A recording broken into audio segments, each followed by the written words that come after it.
one. Did you wait? Did you put your phone on the muted? I did. I turned down the volume and I got that off. And apparently, according to the world, we're live. Welcome, everybody. Glad you're here. Thanks for being here. It is Wednesday night. It's 8 p.m. Central Standard Time, possibly some other time where you live. Glad you're here because you are the coolest people on the face of the earth and we get to spend time together. That makes us happy, right? You got it. I do. She agrees. We agree.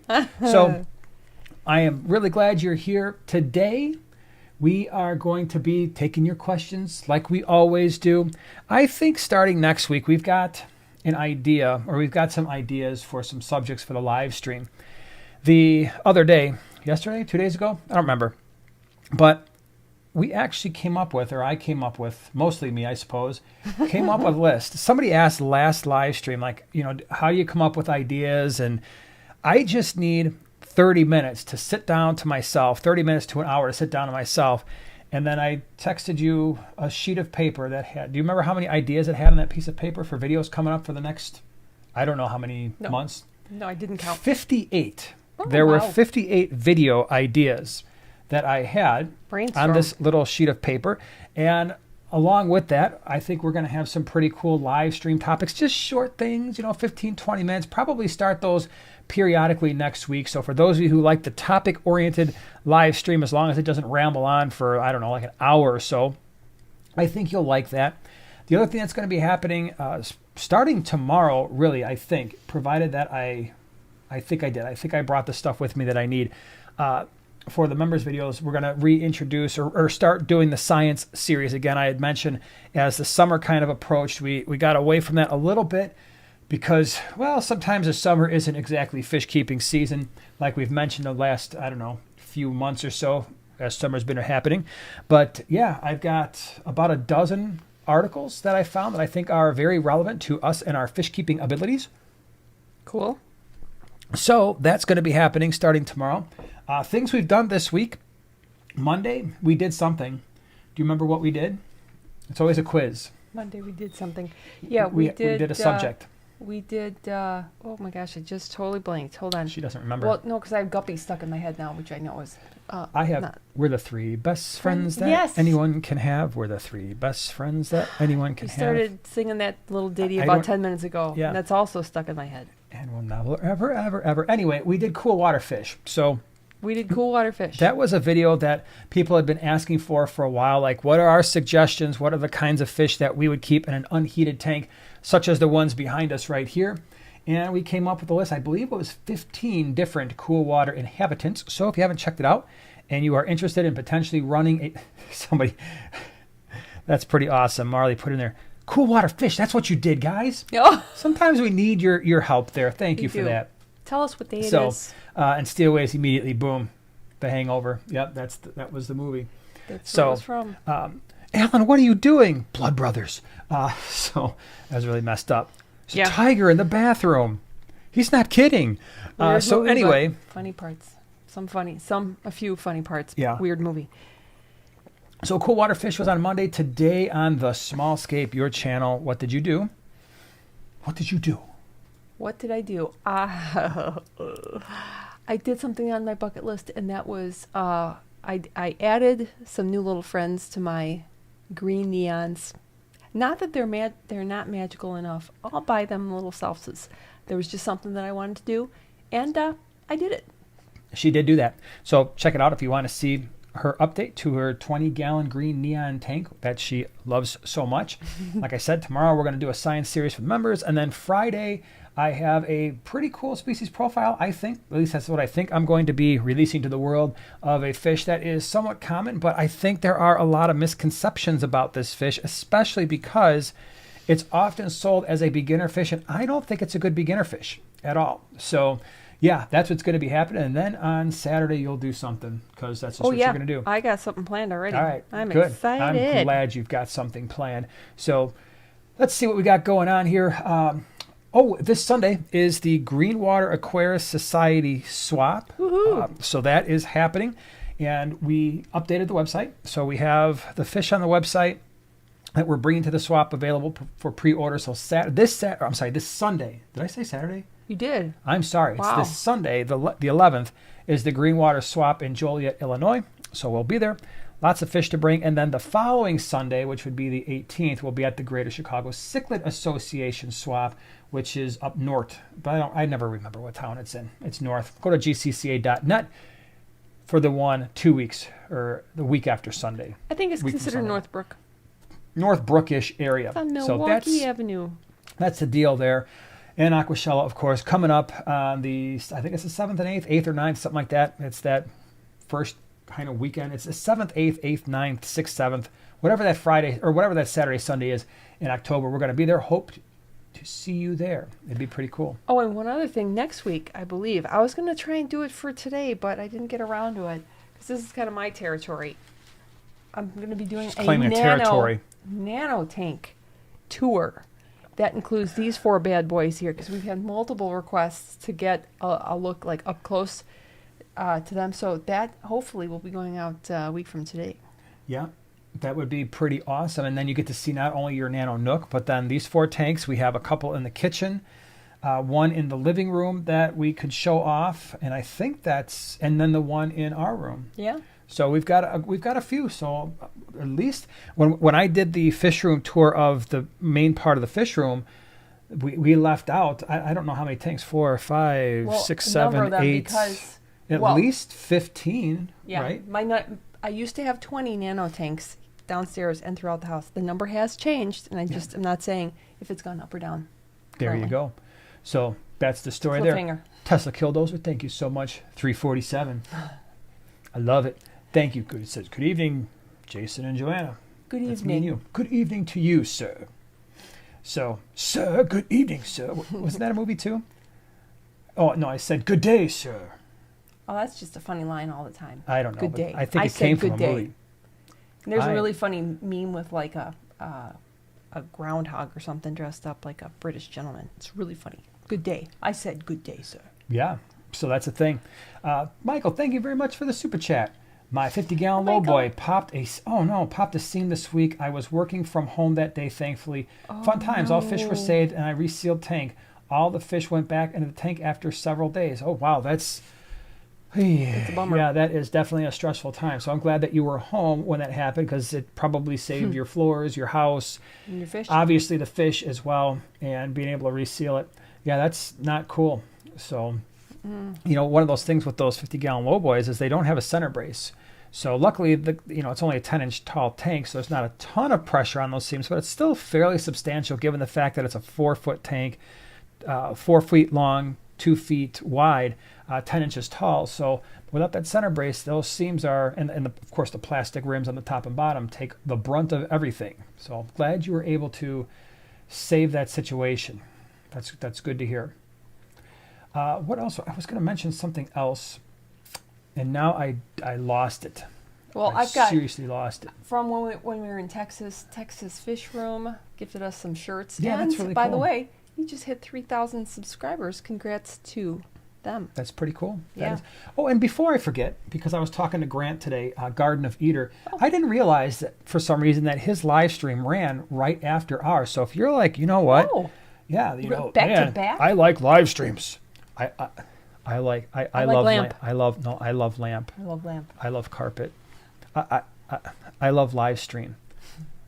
So if you love live stream, Garden of Eater, he's got one right after ours apparently. Really? So yeah, so you can check it out. So at 9:30.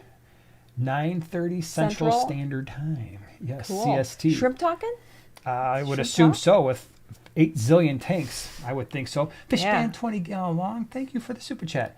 Best food and treats for Neocaridina shrimp. All right, let's see here.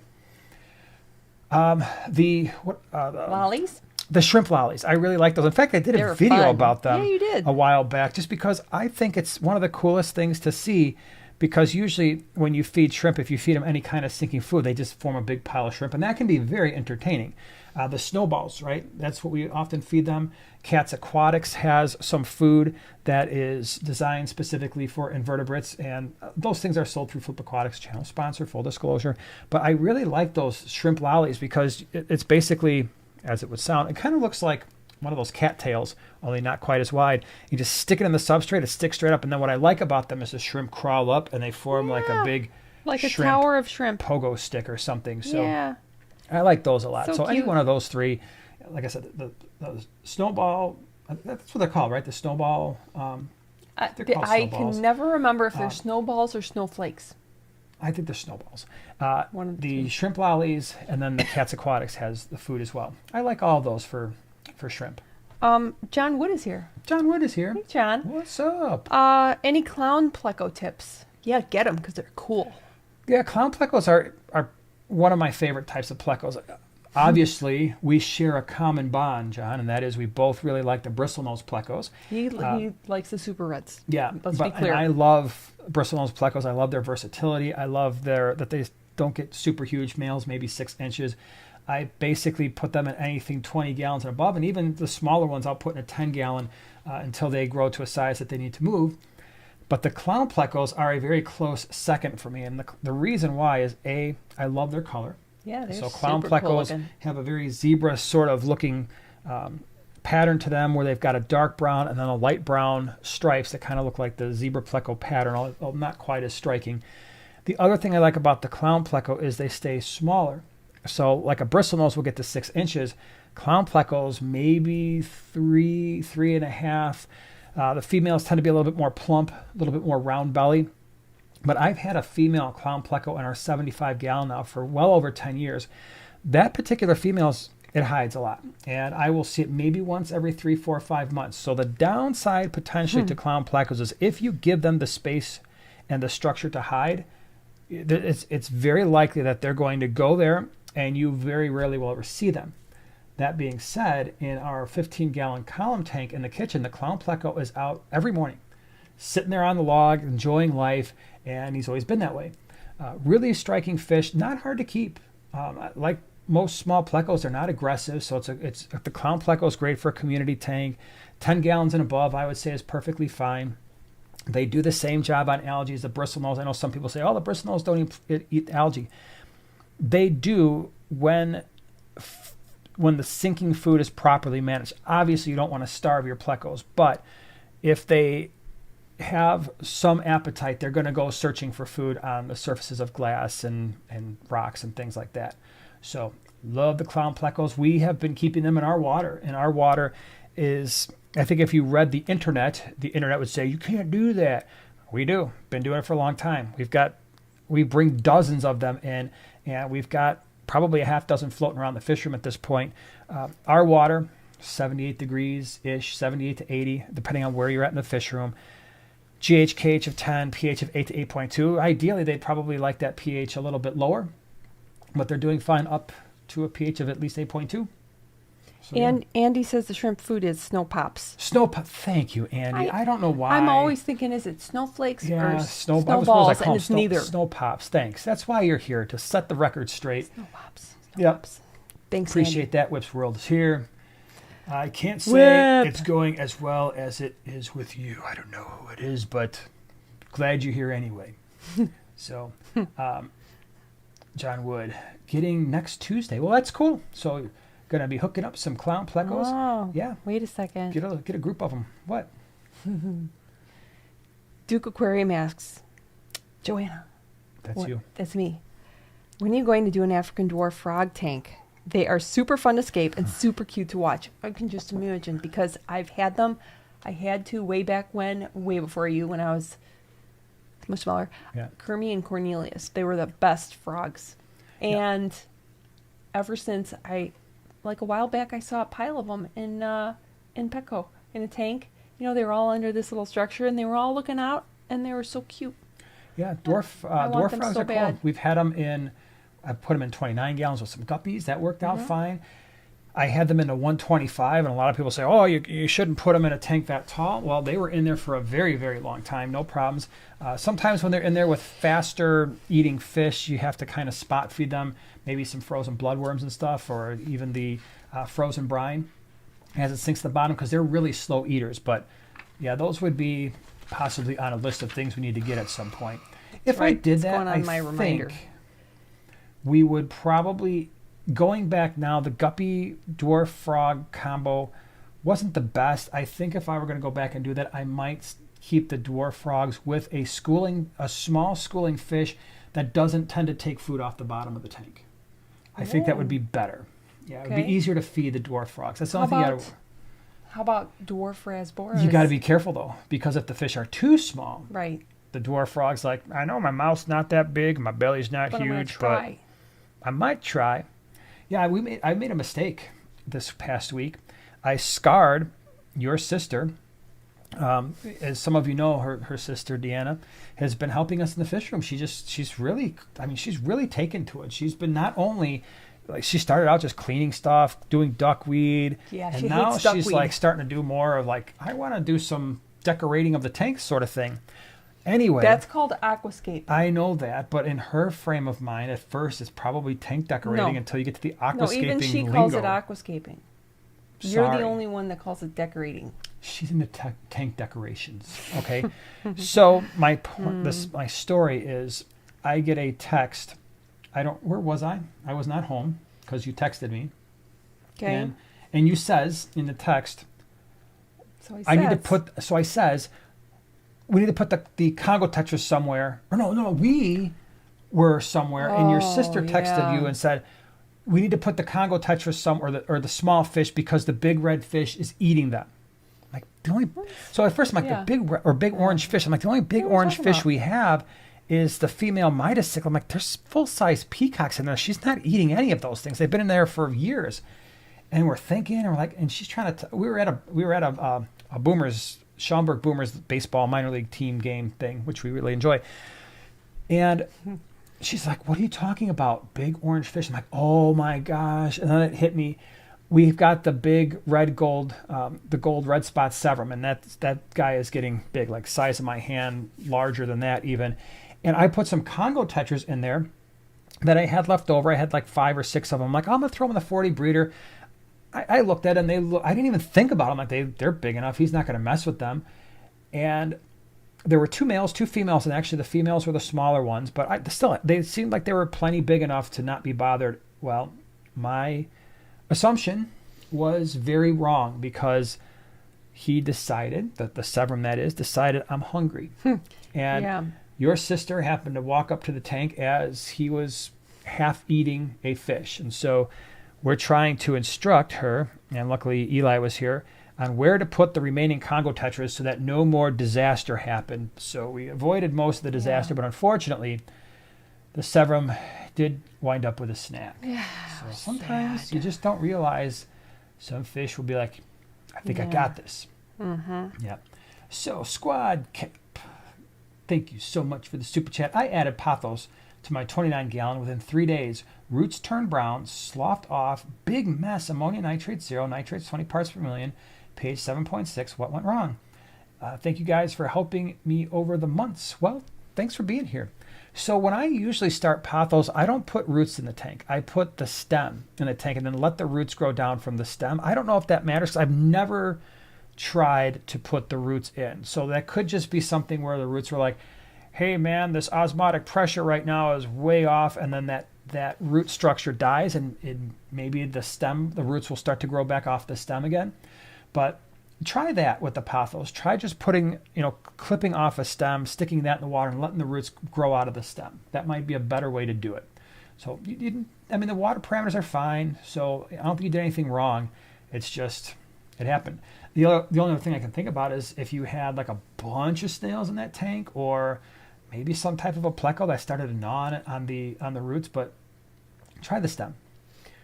We've got both Shelby and the Garden of Eder. Cool. Both. I just in the mentioned house. You guys. Yeah, I see the Garden of Eder. Hey Dave. You say hey Dave to Dave. Hey. Just mentioned you're going to be doing your live stream right after us. That's cool.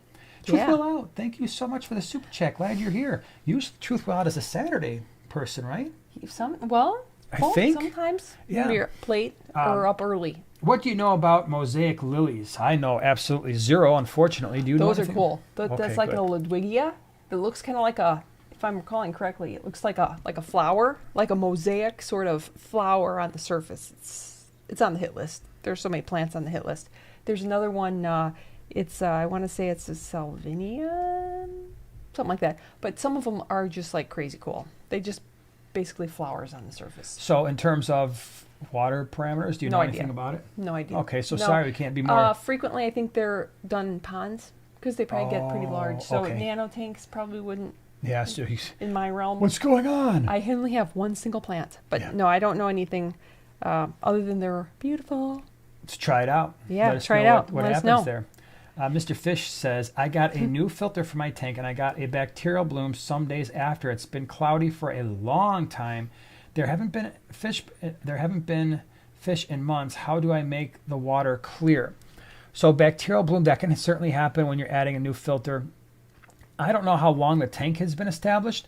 If the tank had been around for a while and you just threw a new filter in there, then you could probably you could be experiencing some issues with possibly a small ammonia or nitrite spike.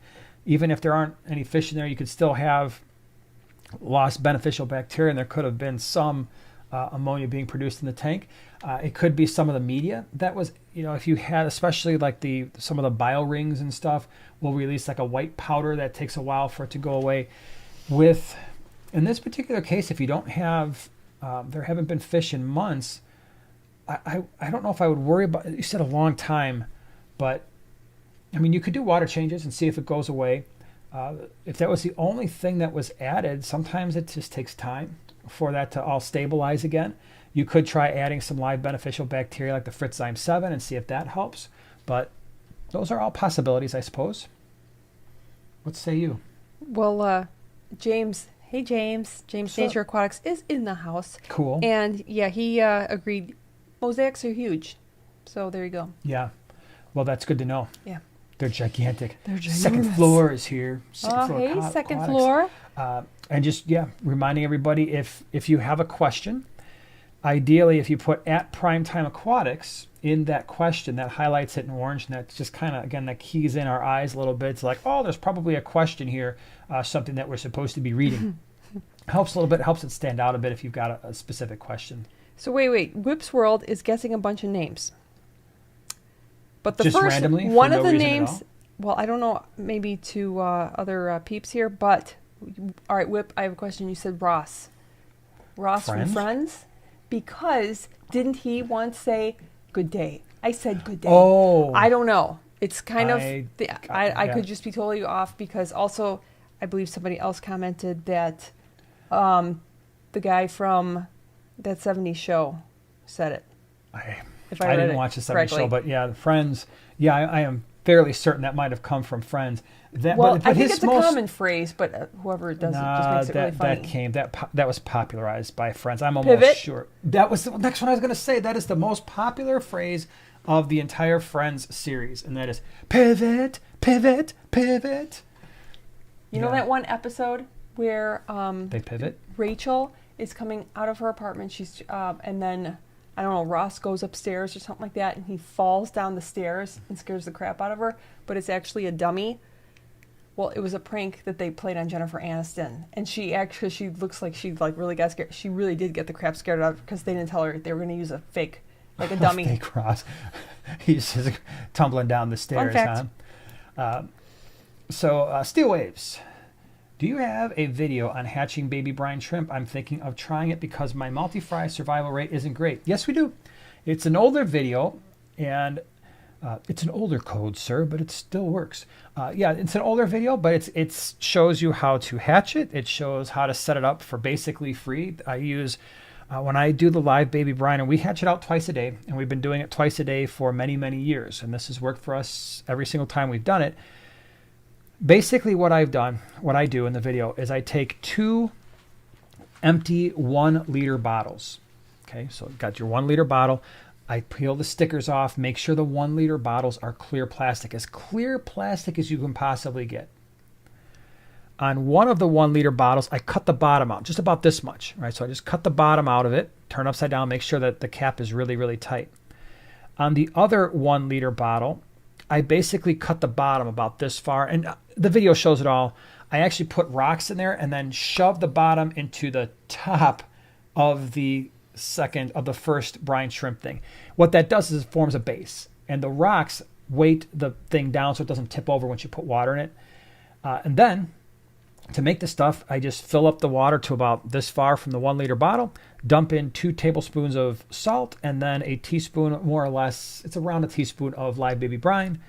It goes in, the airline from our air system goes in there. Within 24 hours, it's ready to go, and you will probably get much better fry survival rate for your multis doing that, because that's one of the tanks that we feed out twice a day, and the little babies love it. In fact, any fish that I think there might be some breeding going on, they get live baby brine. That also holds true. Any fish that we bring in that are small, like we bring in a lot of rasboras or small rainbow fish for swaps, those fish often get live baby brine at least the first week or so, because I really want to make sure they're getting a lot of nutritious food and that they're eating well.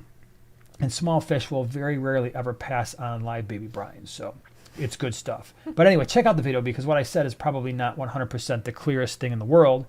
So the video will hopefully make it clearer. Just please excuse the poor lighting for sure, I think, from that video, and the generally poor video quality. I'll have to redo that video at some point.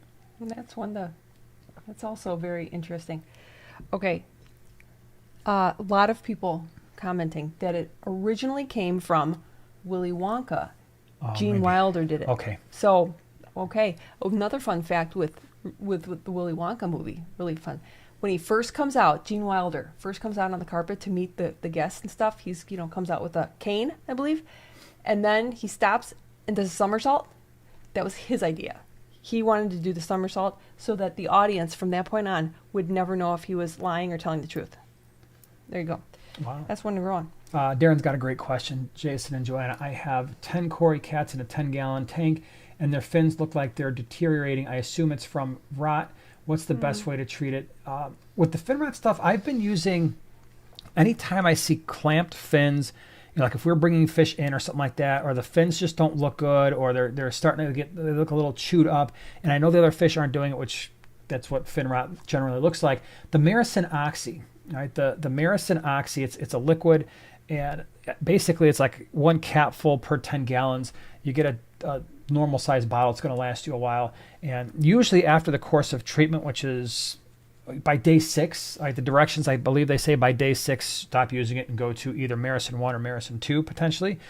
But it usually by the 6th day, it's like all these fish are looking a lot better. So Maricin Oxy is probably the way I would go with it. Also, just be sure that the substrate isn't sharp and it's not chewing up fins, or their bellies aren't scraped up as well. All right. I have an African dwarf frog now. Years ago, I had 6. They lived forever. I love the noises they make. That's fun. Cool. They make noises? Yeah. I didn't know that. Yeah. Well, like sparkling or croaking gouramis, whenever I had them, they never croaked. No, they didn't. They just didn't want to do that. So too bad for you. For me.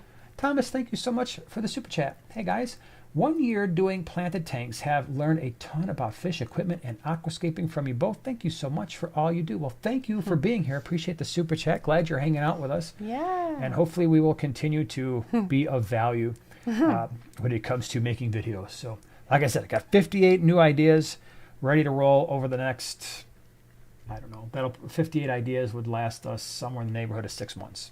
So sweet. Yep. Now we just got to get cracking on them, and that was just my first go around. Excellent. When I get deep into my brain, maybe there will be more. Yeah. The Birdman. Let's see. Loved your video on green neons. Thank you. Have a dozen coming next week with some cherry shrimp. Want to add a tiny rasbora. Any ideas on what you would recommend? What would I add with green neons? That's a quiz. In what size tank? What I added were the dwarf rasboras. Yeah. That was the quiz. Oh. You failed. I didn't know you were talking to me, nor did I know you were quizzing me. So it was and a double that is how I win every single quiz. Yeah, she doesn't ask me a direct question, and I don't answer, say, and then wrong. You lose. And I just walk around you lose. You lose. All right, that's a tough quote. That is. If somebody gets that one, they're going to get quote master ranking tonight. If you can get that quote, you lose. Because even when you told me, I was like, really? Yeah. Now I've forgotten it because it didn't make any sense to me. Yep. So if you get that one right, you're quote master for the evening. That's that's the pinnacle right there. Okay, so anyways. Hold on, I got one right here. Okay, but I didn't finish the question, though. We didn't give an answer. To what? To what, have, let's see, have a dozen coming for next week. Green for yams? next, yeah. Okay. With some cherry shrimp. Cool. Okay. Gruel. Cool and great. Want to add a tiny rasbora. Any ideas? Well, what I did in my green neon tank is I did add them with some dwarf rasboras. Of course, equally as cool as the mirror rasbora or even the chili rasbora. If I had some chilies, I probably would have put chilies with them because that would have been like, bam. Yeah, that's a ton of, those are really good ton of selections. fun. So yeah, with the green neons, they kind of get the blow, They're the blowed. Blue. I was going to say blue and red, a little bit of red, but no red. Blue to purple to green. Any yeah, kind so of the and mirrors, depending how you're looking at them. dwarfs, chilies. I think those are all, and you got the cherry shrimp, so you want to stay small. Mm-hmm. Embers, yeah, Embers that'd would, be another really good one. I debated there for yeah. a hot second there. I was like, that would be pretty cool too because they pack a whole lot of color there, the Ember Tundra. And I didn't mean to do this, but when we were shifting stuff around when we got our last fish shipment, I had to combine some of the older fish that were already in quarantine, that had gone through quarantine and been in the fish room for a while. And what I did was I took our 20-gallon that there's still a bunch of Ember Tetras in there, but then I took out the platinum rice fish, threw those in there, along with 3 gold honey gouramis, and that was really striking. Oh, I bet. Because there was over 100 embers. I think there were 15 or 20. Again, this is temporary, so please don't freak out. I'm like, oh, there's way too many fish. Yeah, if that was a forever tank, maybe you're right, but by the way, it's been working out for a few months, so no issues with water quality. 1 sponge filter for all of them. You got to have lots of filtration. 1 sponge filter. At one point, there were 300 fish in that tank. Never, not once. Size? 20-gallon long. No ammonia, no nitrite. We keep our nitrates 20 parts per million or less. But all that being said, embers, platinum rice fish, 3 gold honey gouramis. That was really striking. And then you took some of the platinums. And I did. It still looks cool, though. So anyway, Desmond says, for strictly glass algae for a planted aquarium, what's your best choice? Snails, otos?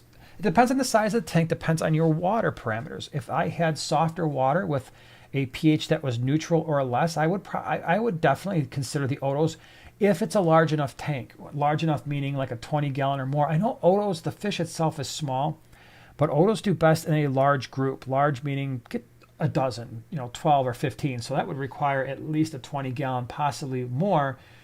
If it's a 10-gallon, you start putting in a dozen otos. It looks okay, but it can start to look a little crowded. If your water is, 7.5 or above, and your especially your KH is on the higher side, well, then the snails start making more sense, right? And then again, the nice thing about the snails is they can go in we've had a single mystery snail keep a 2.5-gallon clean in basically forever. So that the nice thing is with the snails, they can go in a smaller tank because they're so much less active. And you can certainly, if you've got a 20-gallon, you can throw a half a dozen in there, or maybe even 8, and let them just kind of do their thing. Clown Pleco, we mentioned that earlier in the stream. If you've got a 10-gallon or more, Clown Pleco is kind of nice. They do hide a little bit. If I was doing 20 gallons or more, maybe I start looking at the bristlenose. The only thing is with the Clown Pleco, the bristlenose, even the mystery snail, you have a bunch of sword plants in your tank with the very thin leaves, and sometimes, at least with the Plecos, you might start to see them do a little bit of damage. So part of it depends on the size of the tank, water parameters, and then also what types of plants you have in the tank. Guess who's here? Who? Coventry Doherty Woodland. She commented on a video the other day, and I was like, Really? oh my gosh, it's been a while. You guys might not realize this, but when you are here every week, or you're commenting on videos, or we meet you, or certainly when we meet you, yes, we start to really recognize names, and when names go missing, I kind of notice that. We kind of notice. Yeah. Yep. We get a little sad. Yeah, we miss. And then sometimes we get happy. Yep. So it's always nice to see names popping back up. I'm back. I'm here. I'm still around. It's like, ooh, that's good. All right. So she said Paragard by Seacam works really well for fin rot. Good. Saved my betta. Good. There's another one. There's another option for you. Thanks. Let's see. Toski says, my brine shrimp hatchery is based on Jason's video. Works great. That's good to hear. Yeah, like I said, it's been working for us. And they're easy to clean. You know, every once in a while, every few days, I'll just take a brush with a handle. That's just like a soft brush and just kind of wipe it down before I start a new batch. But those 1 liter plastic bottles have, trust me, they've put in a lot of miles as a brine shrimp hatchery because we got 2 of them going 24/7. 7 days a week, 365 days a year, and they've been doing that for a very long time. So you do not, the moral of the story is you do not need to buy a big, expensive hatchery because these things work really well. And then to finish up my thought there, when we feed out the live baby brine, I just take a big turkey baster. So I'll put the live baby brine, take the air out, put the thing, basically I set it on the lid of our lowboy, our shell dweller lowboy tank, leave it there, go feed my flake food and my pellets, come back, take a turkey baster. By that point, all the live brine shrimp has sunk to the bottom. Take the turkey baster, go to the bottom slowly and gently, suck all that up, all the brine shrimp, and I just squirt it directly into the tank. Now, I do have a lot of cichlids and we have larger volumes. A lot of people ask about, what about the salt that you're adding? I don't think it's enough salt if you're just dropping in a few drops into a tank to really make a difference. Even if you're doing that a couple times a day, by the time you do a water change, a lot of that goes away. So, Rocky and Miles says, "Hi guys, oh gosh, it skipped here. It skipped. Hold on. Oh. I have 6 gold tetras and 4 pencil fish in a 10-gallon. Could I add a sparkling gourami?" 6 gold tetras and some pencil fish. 4 pencil fish. Yeah, probably sparkling gourami. I wouldn't add more than. I don't know if I'd add more than 1. If it was a pair, maybe, but sometimes they get a little bit rambunctious with one another, even a tiny fish like that. But I think it's possible. And you should get your black diamond sand very shortly. Yep. Woohoo! I'm trying to see. Hold on. This thing just skipped around on me for a minute here. Sean, thank you for being a member for 22 months. That's pretty awesome. Wow. You are definitely one of the old school members of the channel for sure. Yeah. How are y'all? Think evening. Right? Hold on, I'm just trying to read. Finally got my 90-gallon setup and running with 5 blood parrots, 2 electric blue acara, gold nugget pleco, a Senegal Bisher, and an Oscar. All right. So, yeah, long term, you have to see how the blood parrots do together and the Oscar. So, it's, if there's on the smaller side, it'll probably work for a while. And then at some point, you might want to move some of that stuff to a 6-foot tank. Probably the Oscar and the rest of them, well, maybe even the blood parrots too. But yeah, well, and the Bisher potentially. But that's cool. I hope you enjoy the tank. Sounds like it's going to be pretty awesome. All right, let me scroll here because I know I missed a couple things. Scrolling. Oh, this thing's going to, hold on, wait, it's going to stick. Hold on, let the thing just stick because there we go. It needed to do the sticky part, and now I can go back and recognize all the other things that have come in. Does it matter if you're on live chat or top chat whether or not it No, sticks? it sticks. It's just the way it is. Really? Dylan, thank you so much for the super chat. Found you two back in July and binged a bunch. Oh. Thank you for the education. That could mess up a brain. You got to take us in moderation. Yeah, Otherwise, yes. I know what it's like when you start binging stuff. It can be very dangerous. So I binged, like the first one I ever binged, because I think it was The Walking Dead. Man, I'm telling you, I thought I was seeing zombies everywhere. I was leaving the house, like, ready to go. I'm looking for zombies after watching, like, 3 straight seasons over the course of a week or something. See, if I like, binge watch something, it's like White Cottage Company. Yeah. And then I just want to remake a lot of furniture and move to Ohio. Uh-huh. Which, by the way, sounds amazing. I'd like to refinish furniture and move to Ohio. Okay, well, have fun. Let me know how it goes. Where's Joanna? She really did. She moved to. She's out. Wherever she went. She's in Holmes County. Tried to do something with furniture. I could make tiny furniture. Sure you could. Coventry, thank you so much for this. Look at the dancing sticker. Oh, the dancing dude. You. Thank you very much. I'm glad you're here. I'm glad that you're back. That's pretty cool. All right, let me see. Because there was. I don't think did anybody come up with the quote for the "you lose"? Look, you have to look because we can't just shout out movie quotes, tell people what is it, and then somebody. Caprice Parks, hi from Ohio. Hi. What's up? Oh, hi. Oh. If you go to Holmes County, tell Mary I said hi. Yep. Killer Kitty 08 gifted 5 Primetime Aquatics memberships. Well, that was really cool. Thanks for doing that. Oh, wait a second. Truth will out. I win, you lose, shooter. No, that's a good guess. There wasn't a continuation of. Oh wait, got it. The Zen ginger. Hey Zen. Dude. What is it? Now I don't know if he was the first one though, because this is showing on my other screen here. But Lethal Weapon. It was Lethal Weapon. Mel Gibson is fighting. At the end, right? They're fighting in the fire hydrant thing, and the water's going everywhere. Oh, with Gary Busey? Yep. But what was his name in the movie? Bring me your arm. Oh, yeah. Now I can't remember his name either, but nice job. You are, in fact, the master movie quoter for tonight. I don't remember if that's exactly what I called it, but it's what we're calling it now. But Killer Kitty, thank you again for gifting the memberships, because, wow, let's see, we got Whips World, Casey, Keeping Aquatics. That's so cool. Skydiver and Josh. That's awesome. Thank you. Marley says, how do you keep brine shrimp alive? The baby brine shrimp, it doesn't live very long. So when you hatch live baby brine, usually after about 18 to 24 hours, it's ready to feed to the fish. If you let it go too long, then it basically uses up all the nutrients to continue to grow, and then there's not a lot of nutrients left for the fish, and essentially they're just eating an exoskeleton, which can actually be not that good of a thing. So if you hatch live baby brine and you don't use it all, you can put it in the fridge. That will slow their growth a bit. If you wanted to go from live baby brine to brine shrimp, you would have to set up basically a salt, brackish-ish water, salt water tank for them to continue to grow out and feed them. Mr. Joshua.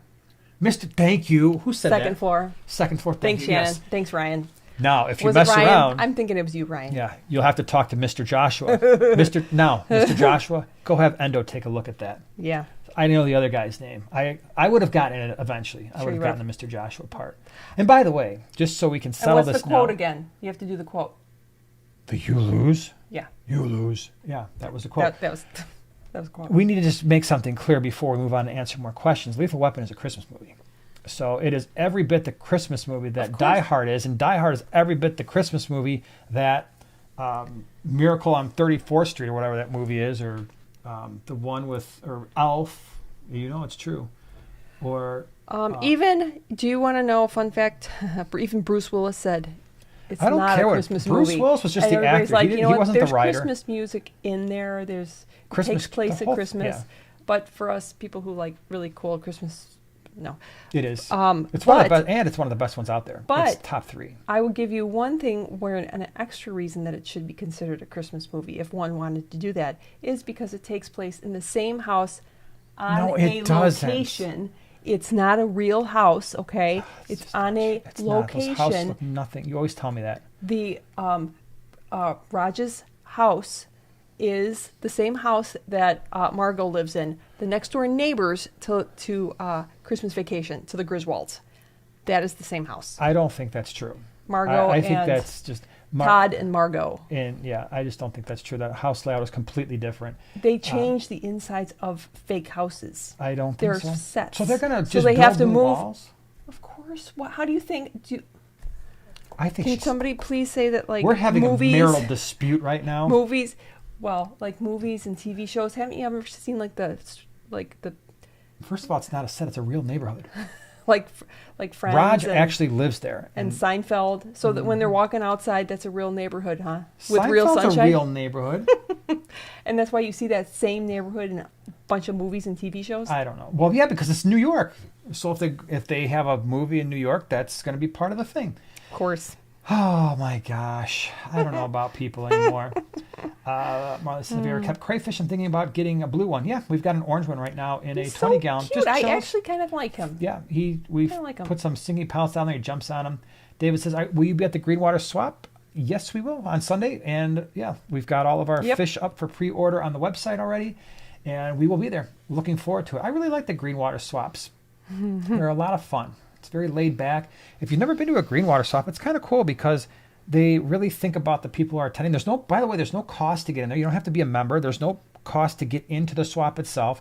They often have like chips and things to drink for the people who come there.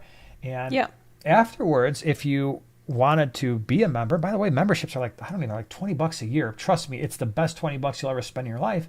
But right after the swap, there's food. They bring in pizzas. They have a little meeting, another little mini auction thing that happens. It's really cool. It's a fun time. Fishtachio has a quote. That's such a great name. It is a great name. That's super fun. As is Mr. Fish. Those are both really fun. All right. Here's a quote. And, the saddest thing in life is waste of talent. He's not going to know it. If this is correct, like, because somebody guessed it already, I believe that responds to, I don't want to, like, blow it, but I believe somebody's already guessed it. Edward Scissorhands, because he's never seen it. I have not seen it. And I've never seen it. Believe it or not, I've not seen it. Should I see it? Is it a good movie? Is the quote from that movie? Let me know. All I know is I don't know. So, there you have it. Hold on, I saw something. I saw it, and I wanted... Here's a great question. This is a fun question, and maybe people can give their suggestions as well. Okay? Pitch in and give your answers, everyone. Okay. Are you ready? This is from Gabriel. What are the strangest tank mates ever kept together? Wow. That's fun. For us, strangest tank mates ever kept together. I mean, we've had some stuff that the World Wide Web tells you that it won't work. And I'm not necessarily disagreeing with that, but we have done, in our 125, we had the Nile tilapia and we had the Oscar that were both basically full grown. These were very large fish in a tank filled with peacock cichlids. And the peacock cichlids would certainly spar with one another for territory, but they completely ignored the Oscar, completely ignored the tilapia. They ignored those fish. Not only did they ignore the adults, generally speaking, they ignored the fry and the juveniles. And that tank was one of our best tanks when it came to producing fry. We would just pull fry out of there all the time. Some really cool OBs. For a while, we were selling OBs at the swaps and Dragon Bloods. They came from that tank because the larger fish were well fed. They would leave them alone. The other one we've got right now in the 75 gallon, we've got some peacock cichlids, well-established tank. We put our female Midas cichlid in that tank, and it's always worked. We've never had an issue. Again, they just basically ignore one another. The female Midas cichlid might every once in a while look at a fish and be like, "You're kind of in my face, go away," and they go away. Not saying to do that. I'm not saying run out there and mix those fish, because you could have a problem, but we spend a lot of time with our fish and recognize personalities and when fish are being added to a tank and the dynamics, the community dynamics of a tank before we start mixing fish like that. Strawberry Goldfish, welcome to becoming a prime time partner. I'm glad you're here. Thank you. Woohoo! O.D. McGraw, appreciate the super chat. Can I put Hillstream loaches and pygmy cories with Odessa, black ruby, and snakeskin barbs? If you got the right size tank, I mean, if the tank is appropriately sized for those fish, probably.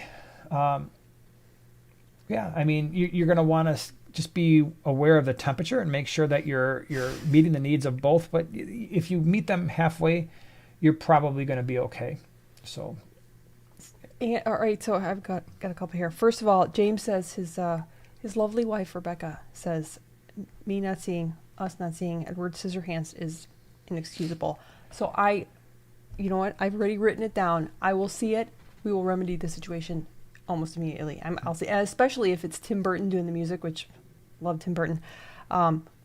Consider it done. Okay. So I'm sorry, Rebecca. I'm sorry. Okay. I have a second one. Andy says pea puffers and shrimp. That's a pretty funky combo. Yeah, I wouldn't expect that to work, and it's not something I would ever try. Like that would work for like 5 seconds. And then where'd my shrimp go? Well, that reminds me of the combo that we had by mistake, and that was our Neolamprologus similis, which is a shell dweller, Lake Tanganyika shell dweller, and we had some mystery snails in that tank that were not... One of two things happened. Either one, they crawled out of the tank right above it and wound up in the tank below, or more likely, I think maybe when Eli was gravel vacuuming, maybe he sucked up a couple of small mystery snails at the time and then went with the gravel vac right to the tank below it and then released them, not realizing he had released some smaller mystery snails from our Mr. Snail breeding tank. They grew huge, and everybody got along. I don't know why. I would never do that. I would never put mystery snails in any cichlid tank, ever. No, they'd be like, get out. I need to get in that shell. Yeah, it was... Yeah, right. Hey, that's a nice looking shell. Why is it moving around? And why is there a critter in there? We'll take care of that. And probably 9.9 times out of 10, that's exactly what will happen. Delilah, thank you so much. Member for 12 months. I'm so grateful to catch a live stream. I feel like we're always on opposite schedules. Love you both. Well, thanks for being here. I'm glad you're here too. That's cool. B. Jensen wants to know, is this a good combo? The least killy, okay, pygmy cories, and amanos. I don't see why not. I'm just kind of thinking it through. Yeah. I think that would be actually kind of fun. Yeah. I mean, again, listen, you never 100% know what fish are going to do and how they're going to react when there are small invertebrates in the tank. But your pygmy cories are very small. And what was the other one? Least killies. The least killies are extremely tiny. So, and I keep them with shrimp all the time. Yeah. And they're like the same size. The shrimp are actually a little bit larger, at least the males. They're larger than the males for sure. They're about as large as the female, these killies. So most likely it'll work. Coventry, welcome to becoming a primetime partner as well. Glad you're here. Same with Duke Aquarium. Thanks for hanging out with us, being here. That's awesome. Okay, Edward. All right, so Edward Scissorhands they're saying it's a Christmas movie. Even better. Can't believe I've never seen it. Well, I have to see it even more, and it makes the movie even better. I see. It makes it more desirable. I see. It's Christmas. Melanie Mill says, no snails with loaches either. Yeah, that can be a rough combo. The loaches are just like, hey, man, thanks for the food. Appreciate it. Oh, hold on. I saw one I really wanted to answer, and then... what beside loaches can eradicate snails? So I did a video on how to get rid of snails, and I think I mentioned some fish. Most cichlids will eventually start putting a dent in snail populations. I'm not saying it happens 100% of the time, all the time, but if you look at our tanks, the tanks where we have African cichlids, South Central American cichlids, even some of the smaller ones, there aren't a lot of snails in those tanks. So if you are looking for like a centerpiece fish, maybe it's even a smaller tank where you've got a pistogramma or you've got rams, they're probably not going to eat the snails quite as fast as the larger ones, but larger cichlids, meaning 4 inches and larger, they're usually going to eat snails, whether they're African cichlids, South Central American, it doesn't really matter. You've got the assassin snails. So a lot of times people get disappointed because they'll put 1 or 2 assassin snails in a 20-gallon that's loaded with pond snails and ram's horn snails and be like, these aren't doing it. Well, it's going to take them some time. If you've got a big problem, throwing 1 or 2 is not going to put a dent in it right away. Throwing 6, 8, 10 of them will certainly help, but understand what you're doing when you add assassin snails is you're swapping one type of snail for another. The nice thing about the assassin snails, at least in our tanks, is they tend to burrow when the lights are on, so you don't really see them. And in some ways, they're kind of like the Malaysian trumpet snail. So you got the loaches, assassin snails, most types of cichlids. Our ballast sharks, this is getting large tanks, really large tanks. Ballast sharks, tinfoil barbs, silver dollars, all loved. I used to take big netfuls of snails out of some of our tanks and throw them in our 150 when we had the ballast sharks and the tinfoil barbs and the silver dollars in there. And they were like, boom, they would go right at it. They went crazy for the snails. Loved them. So anything else? I'm trying to think of other fish that would go after snails. But yeah, those are good. It's a good starter list. Mm-hmm. What you got over there? All right, let's see. Oh, and Duke Aquarium said the score from Edward Scissorhands is Danny Elfman, and it's phenomenal. Yes, when you have Tim Burton, you would have Danny Elfman, and his best score ever was Nightmare Before Christmas. I think I had it all memorized at some point, but just for that, and then of course you would know that duo from one of our favorites, Danny Elfman. But wait. Tim Burton? I don't know those names. I never know those names. Beetlejuice. Oh, okay. But wait, is Edward Scissorhands, is that Johnny Depp? Mm-hmm. Did I tell you that I have a student in my biology class that looks exactly like Johnny Depp? And I mean exactly. Like when he walked in the room, I was like, really? Holy cow, it is. And it was like Johnny Depp from 21 Jump Street, but with the hair of like today. He was a baby. So he has like blonde, like frosted blonde hair. He's got the earrings. Have blonde hair. He's got dark hair. I'm saying now he's got blonde hair. So he's got the hair of today, but like the youthful face of back in like 21 Jump Street. The silver chains like from Jack Sparrow. Yeah, when he's or already the earrings, Jack Sparrowed. Everything. I'm like, really? So he's embraced his lookalike? Does he's he know? He's really smart too. And I'm just like, dude. And I went up to him like, does anyone ever tell you look like Johnny Depp? He's like, pretty much every day. Yeah. So I'm like, he's nailed that look. Like I am telling you, he could be a stunt double. He could like when you see those pictures, like regular people who look like superstars or whatever. This dude, he's nailed it. He's nailed the Johnny Depp look. It's pretty cool. It's amazing. That's a great story. I know. I was pretty excited by it. Stephanie says, can I instantly cycle my new tank with cycled done and hang on back media plus decorations? Can I instantly cycle my new tank with cycled done? I don't know what that is. So I've never used it, so I don't know how it works. I know that if it's got live nitrifying bacteria, yes. And hang on back media plus decorations.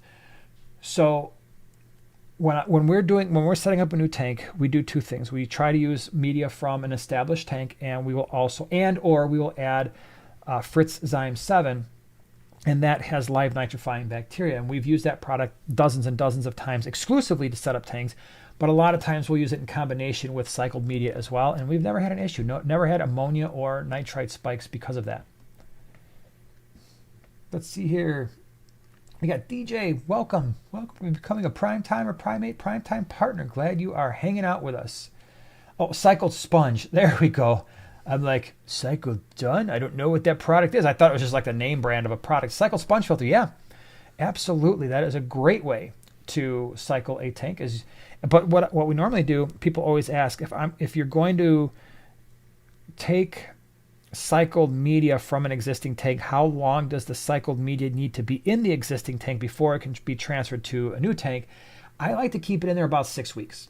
So if the sponge filter was in a previously cycled tank for at least 6 weeks, throw it in the new tank. Now, I wouldn't fully stock the new tank. I would still add fish very slowly, check water parameters, make sure I'm not getting an ammonia or nitrite spike.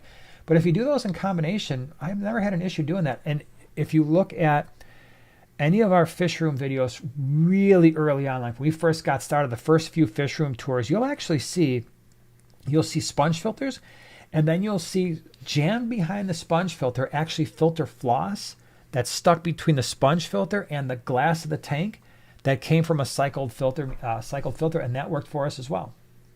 You don't say. I do say. Jasmine says, what lid do you recommend for a 75-gallon tank with an hang on back filter, and I have small children? All right, so there's two lids you can look at. And I've done videos comparing them. You got your standard glass lids where you've got the two 24-inch lids, glass. They're nice, they're easy to clean. However, you said small children, so maybe if you're worried about them breaking them, climbing on the tank, something bad happens, glass is sharp. The other option, and I've done videos on this, is the polycarbonate greenhouse siding.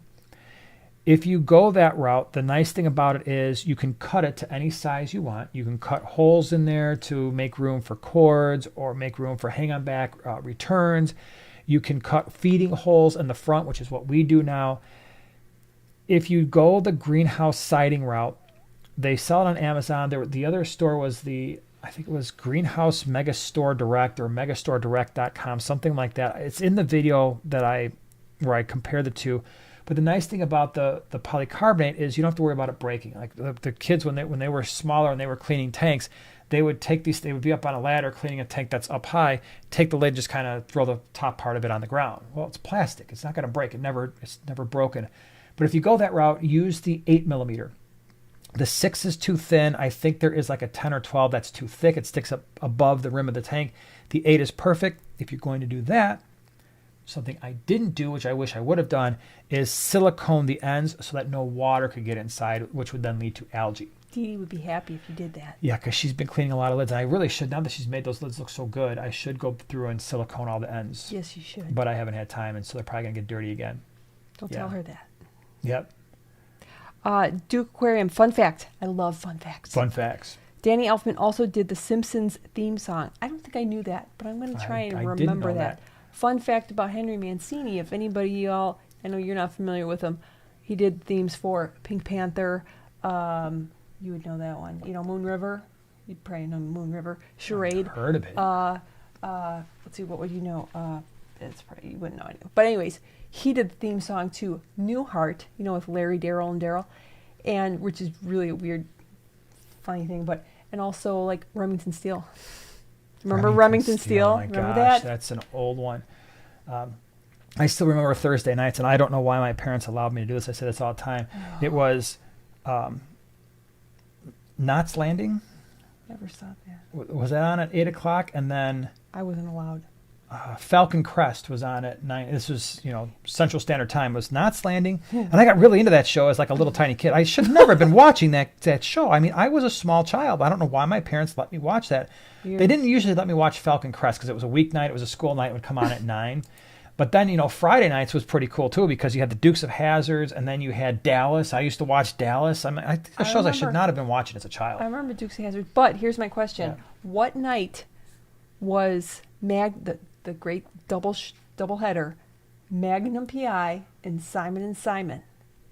Was that Thursday nights? I think it was Thursday nights. But then, because wasn't Friday night Dukes of Hazzard? Friday night was Dukes of Hazzard. But then Miami Vice, I think at some point came on after that, and that was like, I met the whole cast, by the way, at Marshall Fields. They didn't really meet me, but I was like, can you imagine meeting the entire cast of like your favorite show?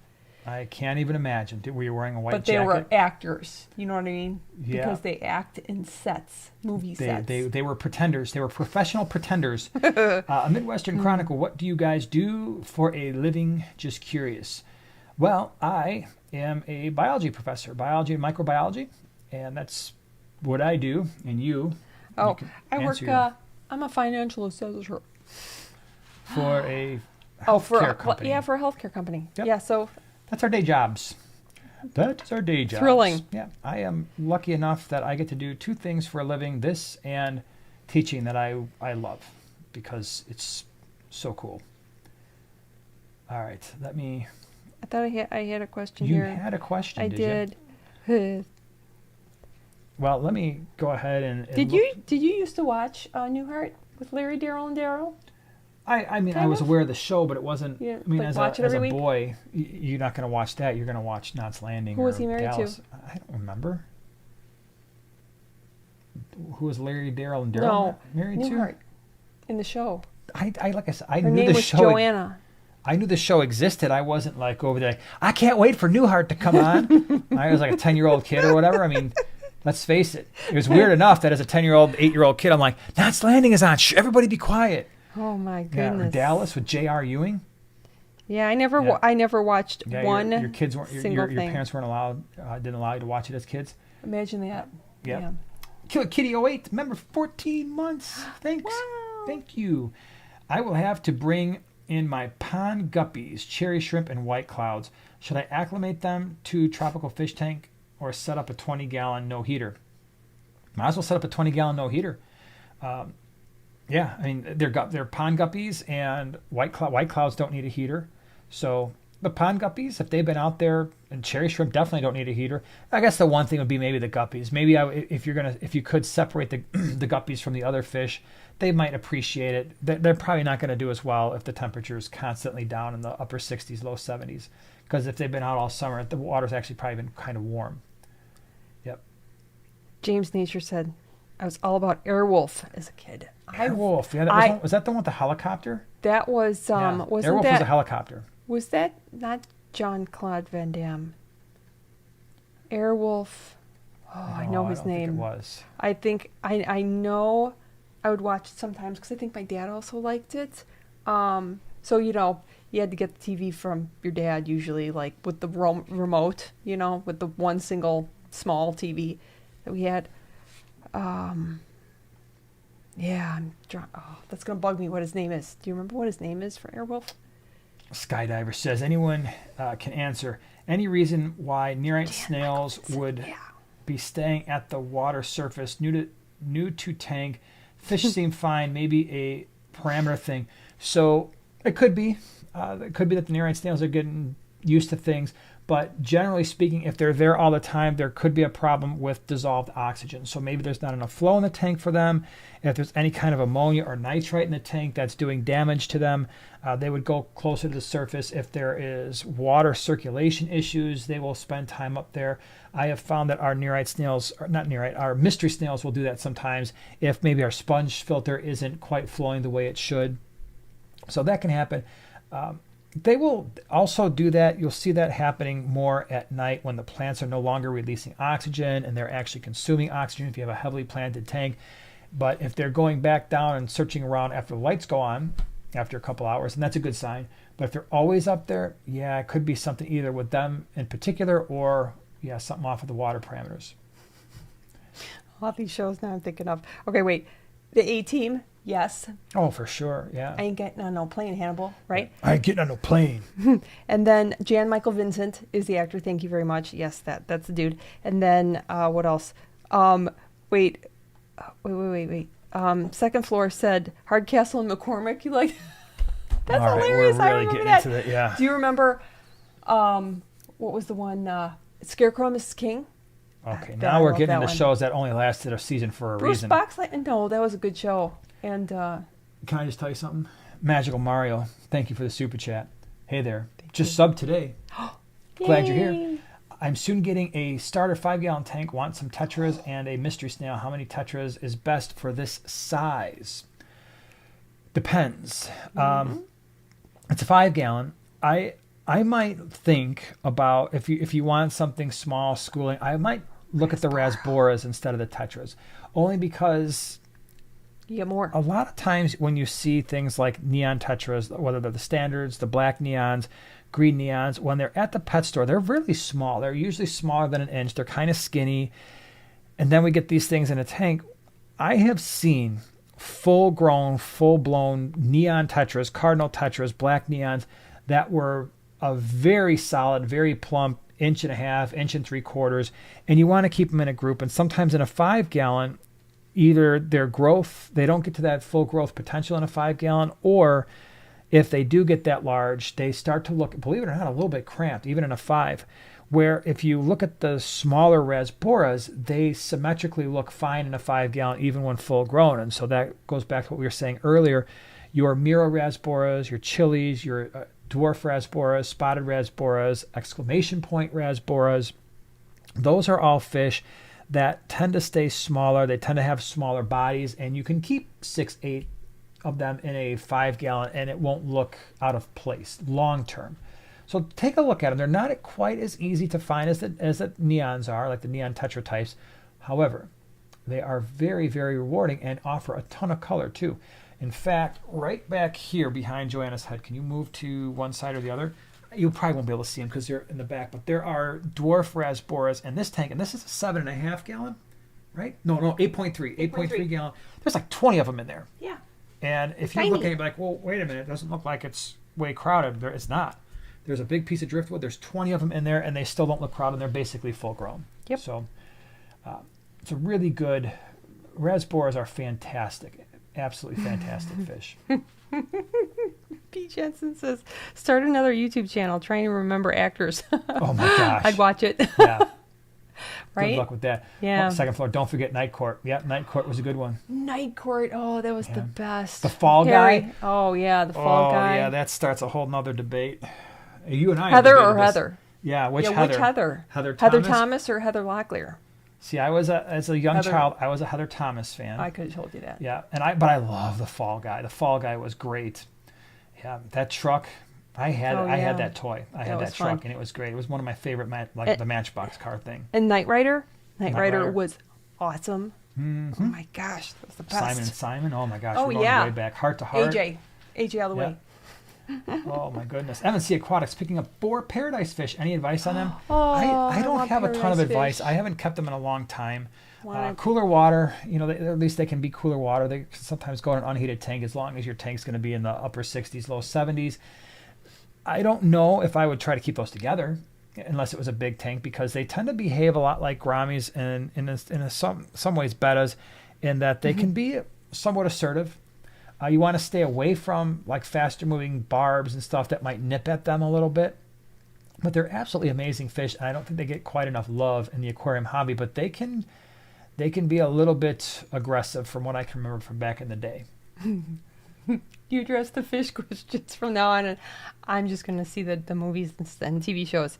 All right, what about Golden Girls? Yes, I saw this young kid this last weekend, this young hip kid wearing a Golden Girls t-shirt, and it said, "Stay golden." Oh my gosh. I'm like, I need that. We're getting a lot of votes here for Heather Thomas. Flood City, Second Floor, Killer Kitty 08. I would think so. Probably. Chips, dude, Paul. Chips. Oh my gosh. Oh my gosh. Me and my friend. Yeah. So I had really blonde hair when I was a kid, and my friend had darker hair. So we would always play Ponch and John. I would be John. He would be Ponch. Yeah. I cannot tell you how many times we were riding side by side on our bicycles on the sidewalk, and one of us would wind up in a bush, like like the rows of bushes, because we were riding so close. And inevitably, after a while, you're not going to be able to ride side by side on the sidewalk all that long before somebody winds up getting hurt, and it just basically always happened that way. And Wings. Did you watch Wings? No, I don't know what that is. I watched Wings. There was some pretty funny episodes there. Firefall. Do you guys keep any rams? I don't know if we have any rams in the fish room right now, and that's actually kind of strange. Yeah. So, a couple things.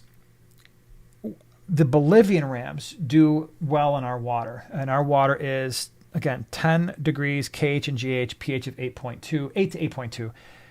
The Bolivian rams live a very long life in our water parameters. We've actually had them breed in those water parameters. Great color, awesome personality.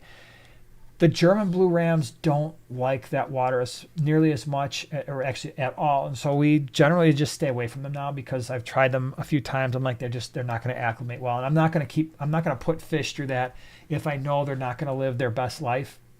So I've stayed away from the German blue rams and their variants in our fish room, but they're absolutely gorgeous fish.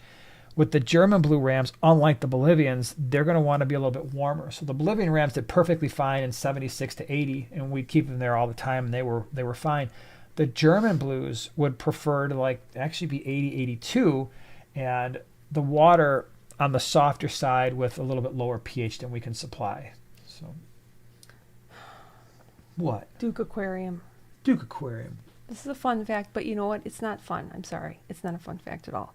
The Friends cast is now older than the Golden Girls were when they started the show. There's no way. That one lady was like 80 when she started the show. Estelle Getty, the mom, she was the youngest. She was one of the youngest. They just made her up to look older. So the one playing the mom, with Dorothy's mom. We could go there. Heather Thomas or Heather Locklear? Okay, which Golden Girl? I don't have a vote on that one. I barely remember. Pick your favorite Golden Girl. All right. Well, if I had to pick Heather Thomas and... Sorry, I don't know why that popped into my head. We're just going to keep on moving. Leo, thank you so much for the super chat. A good media to add to the back of a corner matin filter, or what would you add? I wouldn't add anything to a corner matin filter. I would just let it roll. It's such a big surface area anyway. You don't need any other media back there to do anything. So I think you've lost me for the rest of the show. Yeah. Sorry about that, everybody. I'm trying to get us back on track, but it's just not happening now. So matin filters, they've got the whole wonderful thing about a matin filter is the crazy amount of surface area. So there's really no need to add more surface area to a matin filter, and it's going to do an okay job of trapping stuff, but probably not great. All right. Are we recovered now? Yeah, I'm just going to try not to think about it, because I'm going to get the massive attack of the giggles. Okay. Yeah. Flood City, derailed by the Heathers. Yeah. Yes, we were. Yep. All right, Tracy H. Getting ready to move the Mbuna to their own tank, and convicts too, not because of aggression, just want them separated for their own tanks. Yeah, that's a great idea, especially if you have more than one convict and they start breeding. Those fish love to protect their fry, and unfortunately with Mbuna in the tank, they're going to have a really difficult time doing that, because Mbuna are like, you're coming after me? Even if the convicts are 3 times larger than the Mbuna, they're not backing down. It sometimes causes a problem. Matt's Aquatics, which, by the way, y'all know, Matthew Naranjo is now Matt's Aquatics. Okay? Yes. Same. All right. Hey, Matt.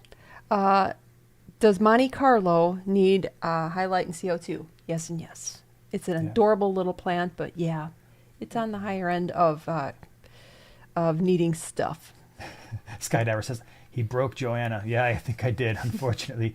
Whip Swirl's got the classics. Soap, Taxi, WKRP in Cincinnati. Oh my gosh, yeah. Yep. You know what what about Barney Miller? Do you know that the one guy, not Fish, not Barney, the guy with kind of like the reddish hair, he was in a movie not that long ago, and he looked exactly the same. I'm like, how is that even possible? Looked almost exactly the same. Yeah. I don't remember his name. If anybody Strawberry knows his Goldfish name. says, I smashed that button ages ago. I'm assuming the like button. Yeah, you got to smack it. You got to smack the like button. Just whack it right upside the finger, right upside the thumb. AJ, hey, what's the tiger shovel nose? So hated. They are great fish if you have a big tank. Yeah, the problem is you have to. I don't know if they're hated. I think what people hate is that they're sold to individuals who can't possibly care for a tiger shovel-nosed catfish that gets so incredibly large. It's kind of like people who buy pacu.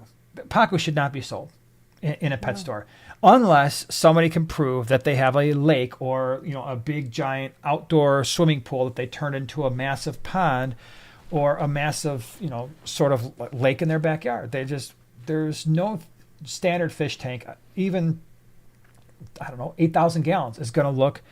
A full-grown pacu is going to look absolutely ridiculous in a tank that large. And that's like, an 8,000-gallon tank is a massive tank. But, I mean, some of you have probably been to or have seen Ohio Fish Rescue and the fish that they have. And he's got tanks many thousands of gallons. And some of those fish he's a fish rescue, so it's like he takes them in because he can at least give them the thousands of gallons they need. But even that, they look cramped in some of those tanks. And they're really large tanks. And he's doing probably a better job of caring for those large fish than 99% of people who would buy them. Mabel says hi. What's up? Echo Delta. Mabel. Little Mabel. Hi, Mabel. Mabel. What's up?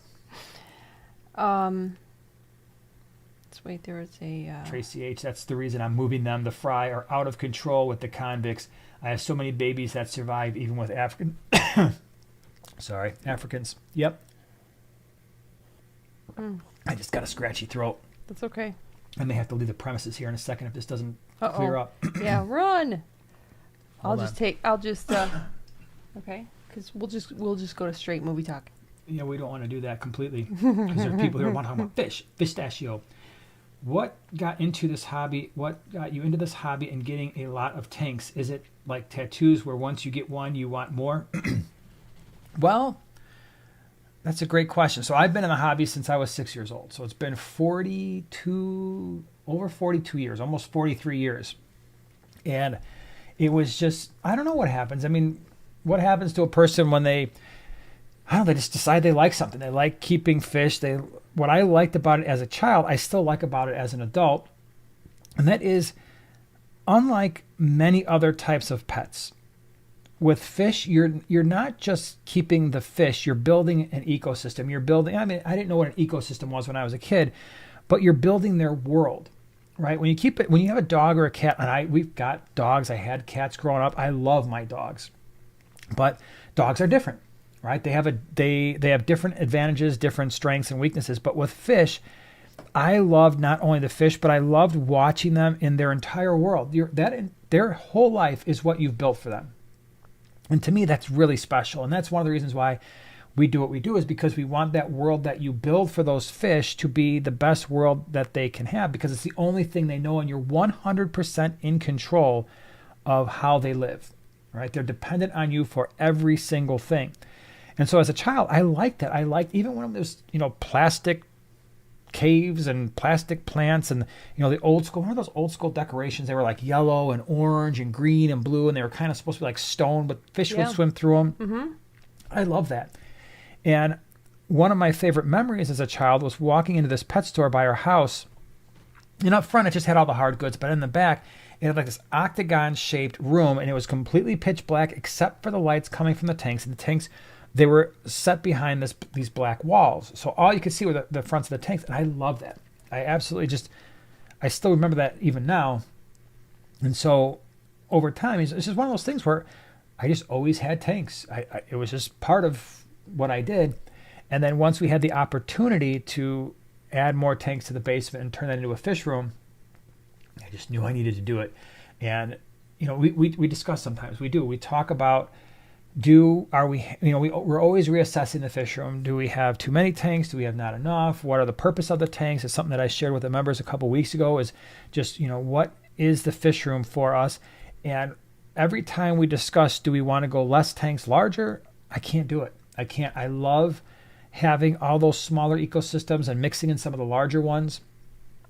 Now, and I always say this, just because that's what I like doesn't mean that's what everybody has to like, and that's the goal for everyone. So I think the risk that a lot of people have when they watch creators on YouTube with their fish rooms, especially as, I just added more tanks, or I just added this, or I just added that, is to think, if they're doing that, that's the direction that more advanced fish keepers or fish keepers who've been in the hobby, that's just what they do. That is not true. Mm-mm. There are so many people in our fish clubs that have been keeping fish longer than me, that have been far more successful in breeding and keeping fish of all different types, and they know their limits are 4 or 5 tanks.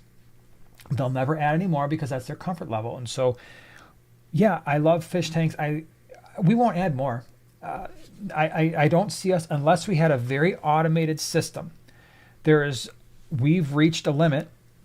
And actually, the 80 tanks, we don't have 80 up and running anymore. I keep saying 80, but in the last month or so, we've broken, it's not like we went down to 40. We've probably got 75, but we have lessened the amount. And just always be aware of your limits to make sure I say this all the time, make sure your hobby doesn't turn into a burden and a job, because then it becomes less enjoyable. All right, so I'm going to do a fish question. Okay, great. Okay, switch it up a little bit. All right, this is from Joe Coffey. Do you remember the Golden Girls episode when Rose brought home a fish tank? Oh my gosh. I don't remember that one.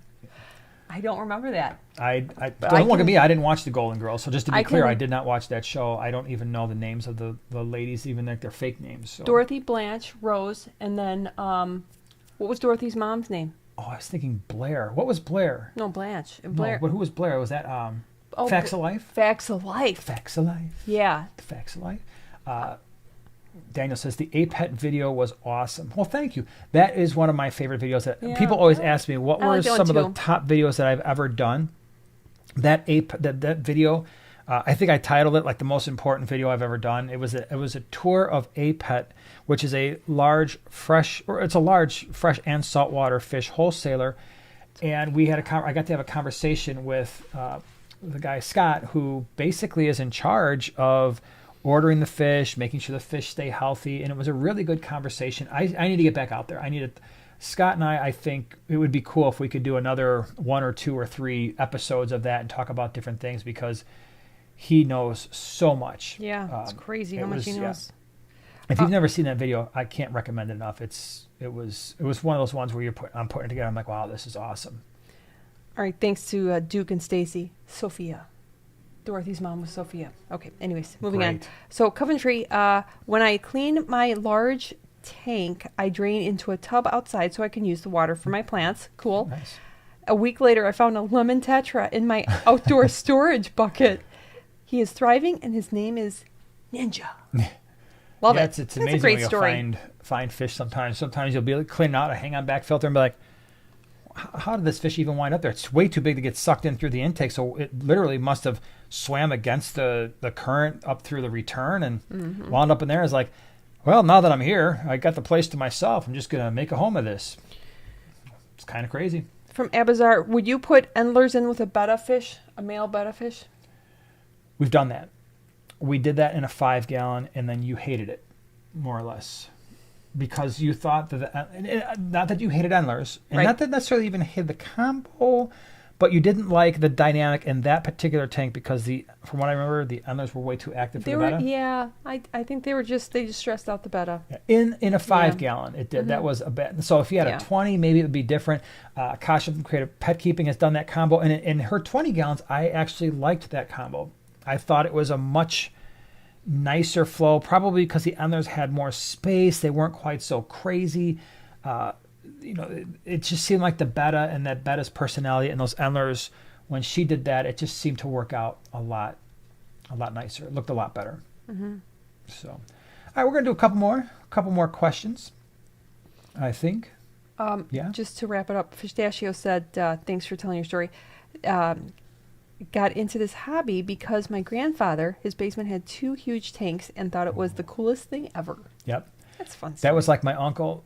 In his basement, he had a lot of fish tanks, and he used to breed all kinds of cichlids. And this was back in the, well, as far back as I can remember, which would have been at least the early 80s. Maybe it was even before that, but I always loved going to his house because you walk down these, as a kid, it just seemed like these stairs went on forever. And then you walk down the basement. I just like my cousins and everything would be playing. I would have been just perfectly happy just going down there, sitting on his couch and watching all his tanks for like the whole entire time. I was like that weird kid. So, yep, that was me being a weirdo. All right, let me see here. B. Jensen, is having high ppm a bad thing for fish? I live near Salt Lake City and it's high over 500, 29 degrees. So I'm assuming you're talking about GH or KH or both. It makes things more problematic in terms of keeping a wide range of fish because that's very hard water, extremely hard water. So you're looking at, and again, if it's, KH, my gosh, like goldfish would probably be okay. Some African cichlids, but that's still pretty high. I'm assuming with that kind of water hardness, your pH is probably also high. If it were me, so here's the thing. What some people do is they have a whole house water softener, which can actually make fish keeping even more difficult because the water softener water is not really all that good for fish. So if you ever, and this just goes generally speaking, if you ever run into the urge to add a water softener, always have a bypass for your fish tanks. And then what you would do, if you're concerned about that water hardness, is maybe you mix in half RO with your water, your tap water, and then you can bring that down to about 250, which is way more manageable. So that's how I would roll with that. How many Apistos and Rams can you keep in a 60-gallon? So 60-gallon pistols and rams, you're always taking a chance. All right, so I want to say that from the start. Anytime you've got multiple dwarf cichlids in a tank, there is always a chance that they could spar for territory, although 60-gallon is, generally speaking, a 4-foot tank, so there's usually enough space there.